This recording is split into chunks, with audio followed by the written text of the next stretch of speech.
സർക്കാർ നിർദ്ദേശത്തിന്റെ അടിസ്ഥാനത്തിൽ ഹരിത കേരള മിഷന്റെ നേതൃത്വത്തിൽ ഇരിട്ടി നഗരസഭ തയ്യാറാക്കിയ ജല ബജറ്റ് റിപ്പോർട്ട് നഗരസഭാ സെക്രട്ടറി കെ അൻഷിദിന് നൽകിക്കൊണ്ട് നഗരസഭാ ചെയർപേഴ്സൺ കെ ശ്രീലത പ്രകാശനം ചെയ്തു.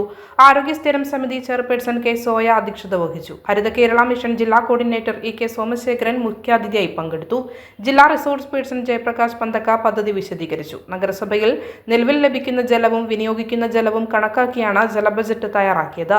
ഗാർഹികം, കൃഷി, വ്യവസായം, വാണിജ്യം, വിനോദസഞ്ചാരം തുടങ്ങിയ ആവശ്യങ്ങൾക്ക് ഒരു വർഷം ആവശ്യമായ ജലത്തിന്റെ അളവും ആയതിന് ലഭ്യമാകുന്ന വെള്ളത്തിന്റെ അളവും താരതമ്യം ചെയ്തുകൊണ്ട് കണക്ക് തയ്യാറാക്കുകയും ഇതനുസരിച്ച് ജല ബജറ്റ് തയ്യാറാക്കുകയും ചെയ്തു. പരിപാടിയിൽ നഗരസഭാ സ്ഥിരം സമിതി അധ്യക്ഷന്മാരായ P K Balkees, K Suresh, clean city manager K V Rajeevan, senior superintendent Nisha P V, ICDS supervisor Jismi Augustine, Ayyankali overseer Jisha, CDS chairperson Smitha എന്നിവർ സംസാരിച്ചു.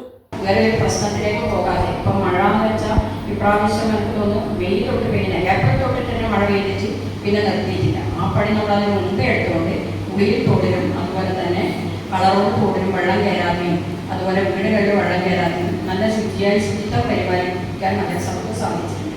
അതൊക്കെ നമ്മളിപ്പോൾ എപ്പോൾ പറയും വെള്ളത്തിലേക്ക് ബോട്ടിലിട്ട് വേസ്റ്റ് എടുക്കുന്നതല്ല.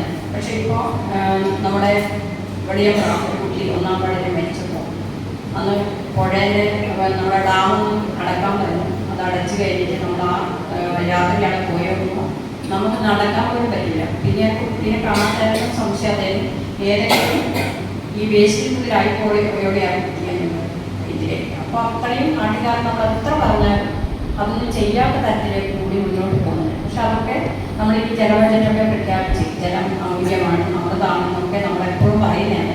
പക്ഷെ നമ്മുടെ അമൃത ജലം ഒരിക്കലും നമ്മൾ ശ്രദ്ധിക്കാറില്ല.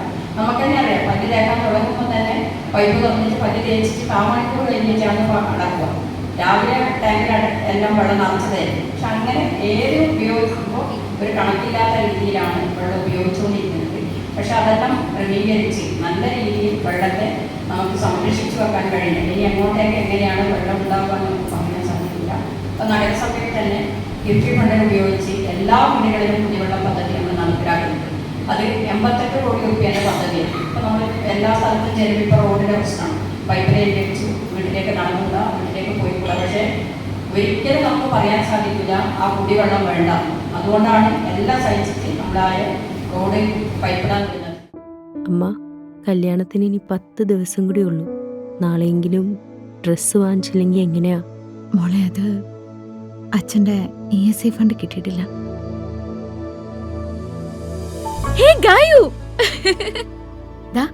എന്റെ പർച്ചേസ് എല്ലാം കഴിഞ്ഞു. നിന്റെ എന്തായി? നാളെയാണോ? ഇതാണ് എന്റെ വെഡിങ് സാരി. നോക്ക്, കാഞ്ചീപുരം എങ്ങനെയുണ്ട്? ഇത് എന്റെ അമ്മയ്ക്കുള്ളത് സോഫ്റ്റ് സിൽക്ക്. എങ്ങനെയുണ്ട്? നല്ല കളറല്ലേ? ഇതെന്റെ ബെസ്റ്റ് ഫ്രണ്ടിന്. LKG മുതൽ നമ്മൾ എല്ലാത്തിനും ഒരുമിച്ചാണ്. ഇതാവുമ്പോൾ നമ്മുടെ കല്യാണം വരെ അടുത്തെടുത്ത. അതുകൊണ്ട് നീ നിന്റെ ഹസ്ബൻഡും കല്യാണം കഴിഞ്ഞിട്ട് ഒരുമിച്ച് എന്റെ കല്യാണത്തിന് വരണം. ഓക്കെ?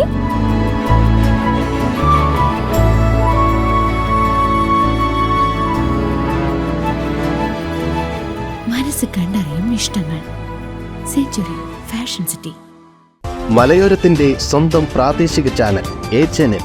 നിങ്ങളുടെ നാട്ടിലെ വാർത്തകളും വിശേഷങ്ങളും ഞങ്ങളെ അറിയിക്കുവാൻ വിളിക്കൂ 9447691771 9074215391.